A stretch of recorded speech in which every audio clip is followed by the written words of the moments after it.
गोबां मिजिं दं आंनि जिउआव सना फोरमायस'हायै दाहाबो दङ नोंखौ लाना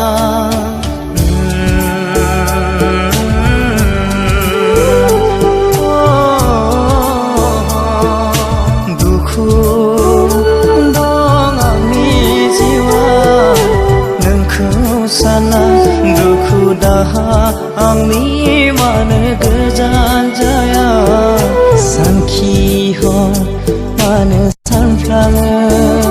बेसेबा गोबां नोंनि फैफिनगोना बेसेबा